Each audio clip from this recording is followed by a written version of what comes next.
नमस्कार। आत्मविचार इस चैनल पे सर्व भाई बहनों का स्वागत है। इसके पहले के वीडियो में हमने देखा कि जो उत्पत्तिवान नाशवान है, जो विकारी विनाशी है, वो कार्य रूप होता है और कार्य रूप होने की वजह से वो सत्य नहीं होता है। तो सत्य किसे कहते हैं? सत्य उसी बात को कहते हैं कि जिसका वास्तविक और स्वतंत्र अस्तित्व हो। जिसका वास्तविक और स्वतंत्र अस्तित्व नहीं है, फिर भी वो अस्तित्व वाला दिखता है अगर, तो वो अपनी कल्पना है, मिथ्या है। आप उसको असत्य भी कह सकते हैं, क्योंकि सत्य के दो अर्थ होते हैं, एक अस्तित्व भी होता है, दूसरा सत्य भी होता है। जिसका अस्तित्व ही नहीं है, फिर भी वो अस्तित्व में है ऐसा दिखता है, तो वो असत्य यानी कि असत्य है। जितने भी विकारी विनाशी पदार्थ है वो सब असत्य ही है, मिथ्या ही भासते हैं। पांच इंद्रियों, मन, बुद्धि से दिखने वाला और अनुभव में आने वाला हर पदार्थ विकारी विनाशी है। एक उदाहरण मैं दे रहा हूँ आपको कि जैसे मिट्टी में से मिट्टी का घट उत्पन्न होता है, मिट्टीमय है और अंत में भी वो मिट्टी रूपी हो जाएगा। तो घट का कोई वास्तविक अस्तित्व ही नहीं है। मिट्टी का अस्तित्व घट के अस्तित्व के रूप में भासता है हमें।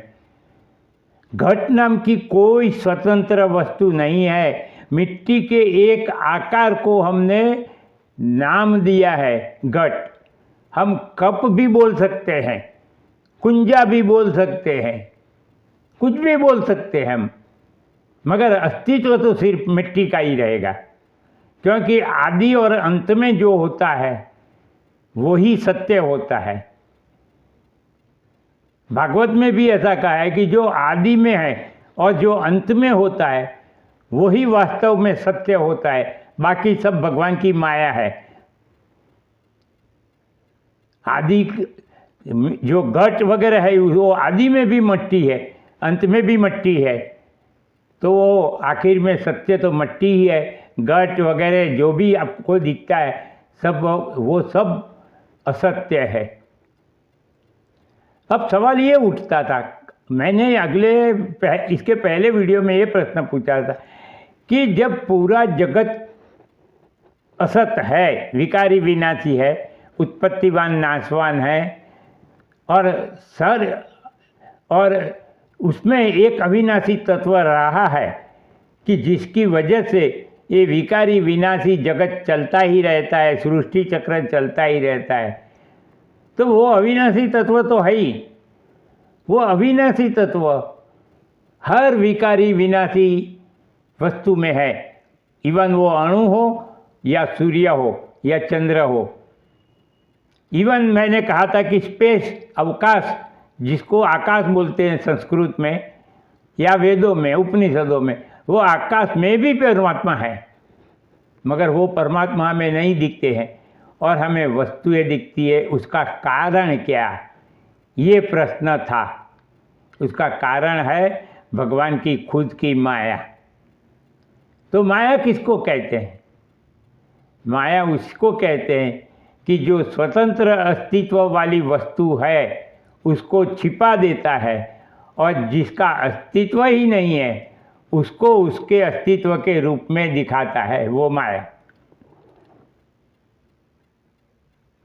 जो है ही नहीं वो दिखाए, वो माया। जैसे आपने एक एग्जाम्पल तो सुना होगा दुर्योधन का, कि जहाँ थल था, मतलब कि जमी थी, वहाँ वो पानी दिखता था, और जहाँ पानी था वहाँ उसको जमीन दिखती थी, स्थल दिखता था। यही तो है माया। माया कोई ऐसी स्पेशल वस्तु नहीं है जिसको हम बार बार उच्चारते हैं, भगवान तेरी माया, भगवान तेरी माया, हम सब माया के खिलौने हैं। ये सब बातें हैं। माया क्या चीज़ है कि जो अविनाशी अविकारी परमात्मा को विकारी विनाशी जगत रूप से दिखाती है, वो माया। पूरी सृष्टि में सिर्फ एक भगवान ही, परमात्मा ही सत्य है, बाकी सब माया है। भगवान भगवद गीता में कहने वाले हैं वासुदेवः सर्वमिति, मतलब कि ये पूरा जगत वासुदेवमय है। और जब पूरा जगत वासुदेवमय है तो दूसरी तो कोई चीज़ ही नहीं है।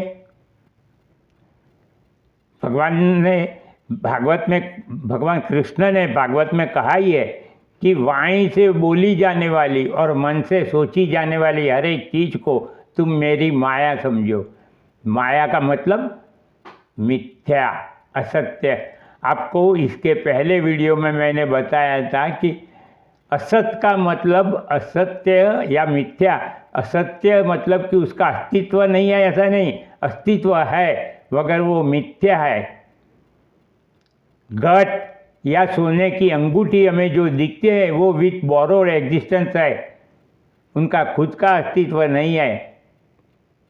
तो इस सृष्टि में अणु परमाणु से लेके महाकाय वस्तुएं सब उत्पत्तिवान नाशवान विकारी विनाशी क्षण विकारों के अधीन है, इसलिए एक भी वस्तु सत्य नहीं है, फिर भी हम उसको सत्य मानते हैं।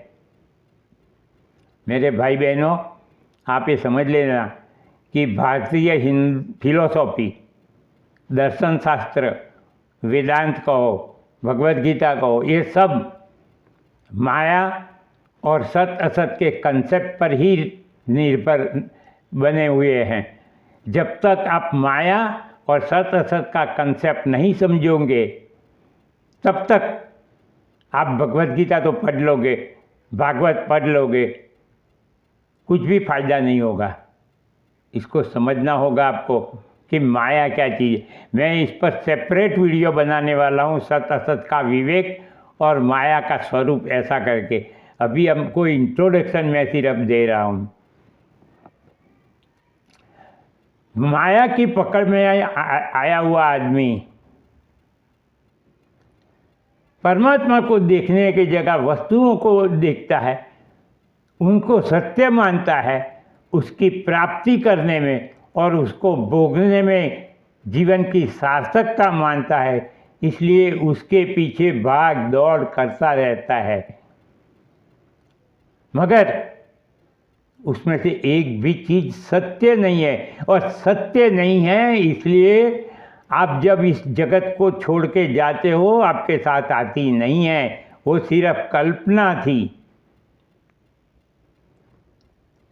आपके साथ सच जो है, आपका आत्मा, वो आपके साथ रहेगा इस शरीर को छोड़ते वक्त भी, और इसी आत्मा के साथ आप दूसरे शरीर में भी अपना स्थान बना लोगे। मगर माया तो अगले जन्म में दूसरी ही प्रकार की होगी। माया होगी जरूर, क्योंकि जन्म ही हुआ है माया की वजह से। हमारा जन्म भी माया है, क्योंकि जीवात्मा को परमात्मा ने अपना अंश कहा है। अगर अंशी जिसको कहते हैं वो परमात्मा अविकारी अविनाशी है, तो जीवात्मा कैसे विकारी विनाशी होगा? तो हम जीवात्मा के रूप से हम पैदा नहीं हुए, मगर फिर भी हम मानते हैं कि हमारी बर्थडे हम सेलिब्रेट करते हैं। तो उसका वजह क्या हुआ कि हमारा जन्म ही माया है, जीवात्मा का जन्म ही माया है, शरीर का जन्म भी माया है, क्योंकि शरीर नाम की कोई वस्तु ही नहीं है। पंच महाभूत को मिला के जो बना है वो शरीर है। हाँ, व्यवहार में शरीर उपयोग में आता है उतना ही, बाकी सत्य तो नहीं है।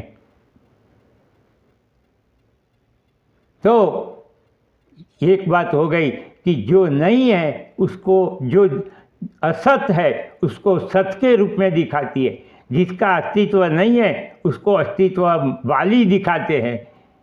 वो है माया। माया को आप कल्पना भी कह सकते हो, प्रकृति भी कह सकते हो। हम परमात्मा हमारी नज़र के समक्ष है, हर एक अणु अणु में परमात्मा है।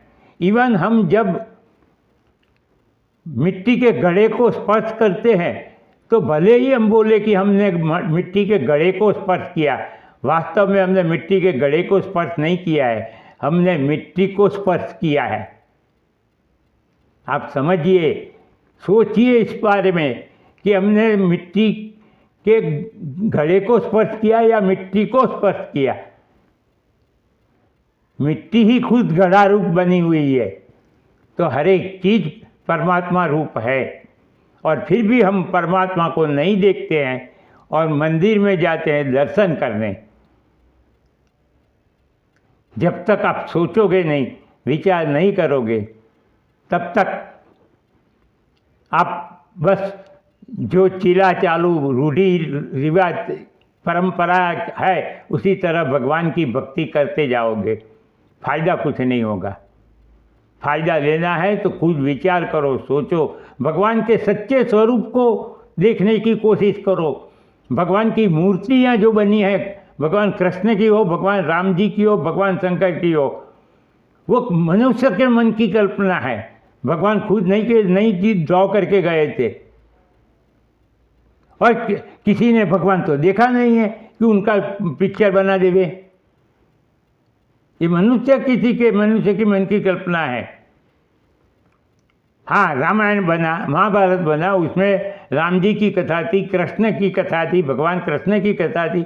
उस कथा के आधार से कल्पना से मूर्ति बनी है, मगर वो सच्चा रूप तो नहीं है। हमें भगवान का सच्चा रूप देखने की कोशिश करनी चाहिए। जब हम बोलते हैं कि ये अंगूठी वींटी की है, तो हम क्या बोलते हैं? ये अंगूठी सोने की है। तो जब हम ये बोलते हैं कि ये जगत है, तो वो ये जगत परमात्मा का है, ऐसा क्यों नहीं बोलते हैं? क्यों नहीं बोलते हम? क्योंकि जगत विकारी विनाशी है, उत्पत्तिवान नाशवान है, कार्य रूप से, उसके कारण रूप से परमात्मा है। तो परमात्मा में से जगत उत्पन्न हुआ है, परमात्मा में विलीन होता है। तो हम ऐसा क्यों नहीं बोलते कि जगत परमात्मा का है? जब तक हम ये नहीं समझेंगे कि जगत परमात्मा का है, तब तक हम सही नहीं देख रहे हैं। और भगवान आगे जाके कहने वाले हैं कि मम माया दुरत्यया, मेरी माया को पार करना अति कठिन है। और सही बात है मेरे भाइयों बहनों, परमात्मा का सच्चे स्वरूप का दर्शन करना और माया को पार करना अति कठिन है। और मेरा प्रयास, ये चैनल जिसके लिए मैंने शुरू की है, ये मेरा प्रयास यही है कि वेदांत को आधार रखकर आपको मैं परमात्मा के सच्चे स्वरूप का दर्शन कराऊं। मेरा इसमें कोई फायदा नहीं है, मुझे 1-2 सब्सक्राइबर भी मिलने वाले नहीं है, 5-10 से ज़्यादा व्यू नहीं मिलने वाले हैं कि जिससे मैं मोनेटाइज हो जाए चैनल और मैं करोड़पति हो जाऊंगा।